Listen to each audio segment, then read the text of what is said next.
If you're looking for Steelers content every single day that's free and daily and high quality, consider subscribing to Steelers Talk today. We are only 330 more subscribers from 19,000, so help us get over that limit. We added a lot yesterday, guys. Thank you guys, everybody out there that subscribed, but until then, we still have 330 more subs to go, so if you haven't subscribed yet and you want daily and free Steelers content, consider subscribing to Steelers Talk today.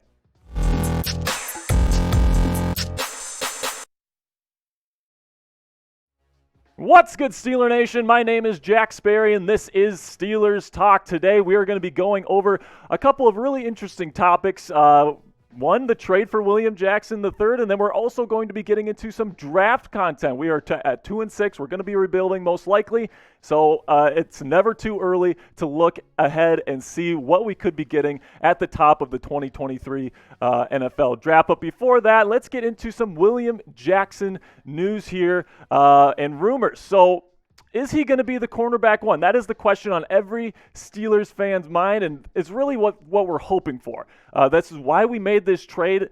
Mike Tomlin loves himself some William Jackson III. We know this, but at the end of the day, I'm not so sure. It's definitely going to be up in the air, but what I love about the trade yesterday is that there's not a lot of risk for the Steelers. But if you are excited about William Jackson III joining the black and gold, welcome him to Pittsburgh by liking this video right now. I am juiced to see him out there on the field. Let's take a look at the cornerback situation for the Steelers right now. We got William Jackson III and Cam Sutton as the top two corners, and I think right now that's pretty solid. Arthur Maulet has not been fantastic as the nickel this year, but at the end of the day, we did add somebody that could potentially be the number one corner for the Steelers, at least for the next couple of seasons. Let's take a look at his PFF Pro Football Focus grades this year. It has not been fantastic, and honestly, it hasn't been great for a couple years. He's never really been a great run defender, but that's actually the best thing about him this year. His coverage grade has not been fantastic whatsoever, and only 2 pass breakups and no picks.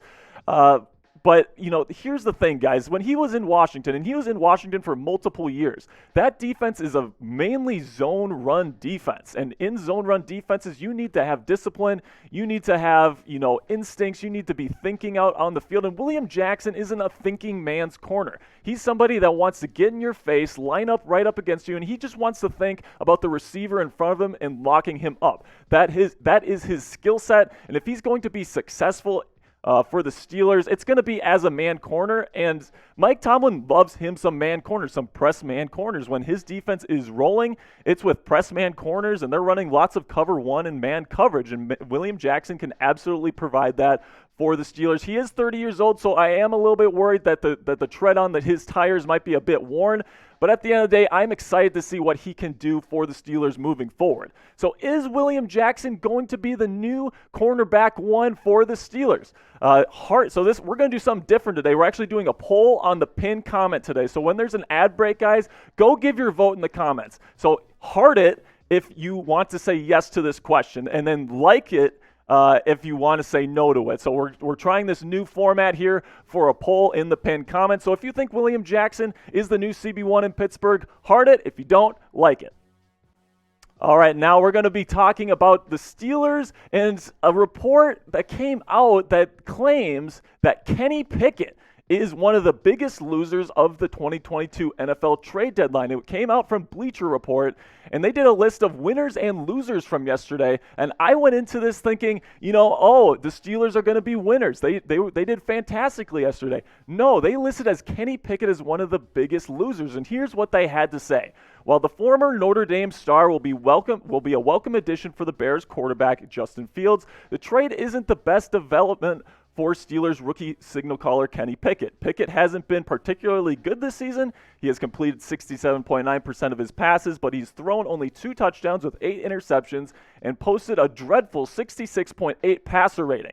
They also said, of course, Pickett hasn't had a ton of help. He's been sacked 12 times in 5 games in 4 starts, and the Steelers have supported him with a rushing attack that is averaging only 4 yards per carry on the year. They also have to say that Claypool is a dual threat player who has caught 32 passes for 311 yards and a touchdown and has run 8 times for 55 yards. Trading him away gives Pickett one less weapon to work with. And listen, guys, this is true.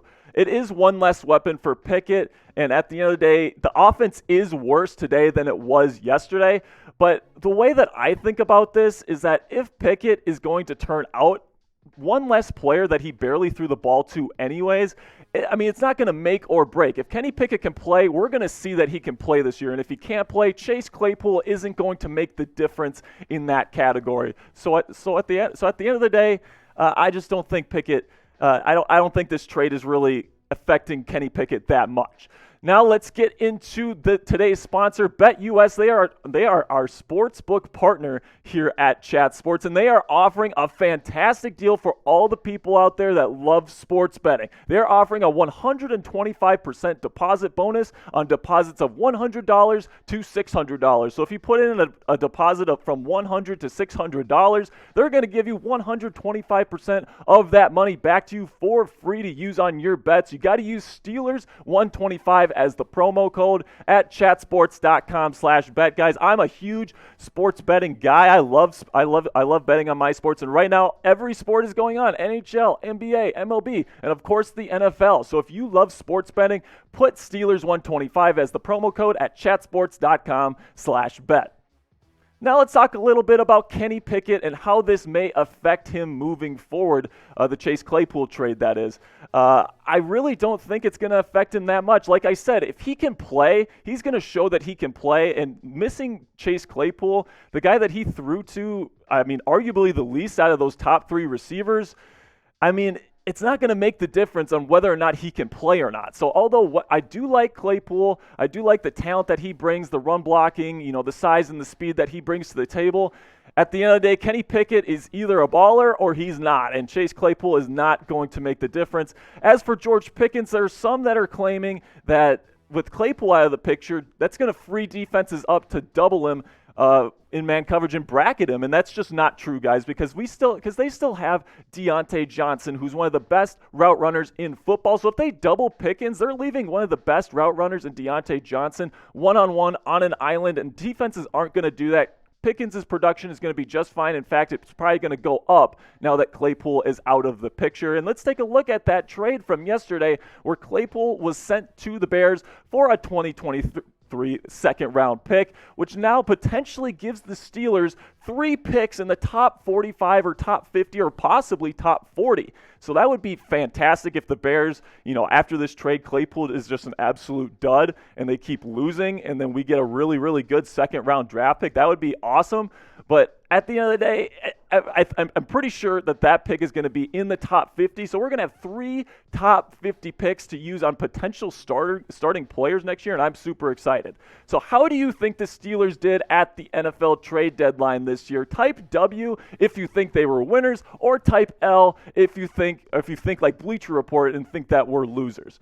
Now let's get into the fun and juicy stuff. The 2023 NFL mock draft, another Bleacher Report article here, did a mock draft, and with the 4th overall pick, which is where the Steelers would be drafting if the season ended today, they would be taking defensive lineman Jalen Carter. And man, Jalen Carter, I really like him. I really like him as a player. He's big, he's fast, he's athletic. He's got a really nice pass rushing profile as an interior defensive lineman, and the dude's just a straight up freak. I mean, you put him up there with the 2 guys that were in the draft last year, and Jordan Davis and Devontae Wyatt. I mean, he's one of the most athletic interior defensive linemen I have ever seen. Look at that, 6'3", 310. He's going to run a really, really fast 40 time at the combine as well, and he's really skilled as well. So he's probably going to be a top 5 pick somewhere as an interior defensive lineman, which is incredibly impressive. And if the Steelers don't bring back Larry Ogunjobi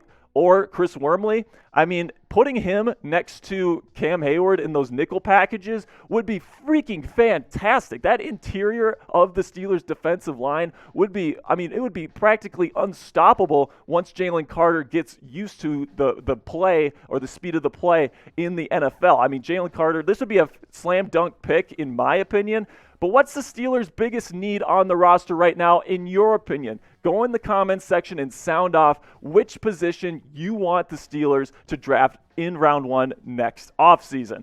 So, I mean, here's the deal, guys. Steelers Talk, what we do every single day here is we give you high-quality Steelers news and rumors content. So if this is something that you want to see every single day, if this is something that interests you, if you want to join our family here at Steelers Talk and unite with your fellow members of Steelers Nation, this is the perfect channel for you. And at the end of the day, guys, I love you. I love you. I'm always going to be here for you, and I can't wait to continue this journey with you over the next couple of weeks, months, and years. All right, guys, that's going to do it for today's show. Consider subscribing to the channel, and without further ado, I'll see you guys tomorrow. Peace.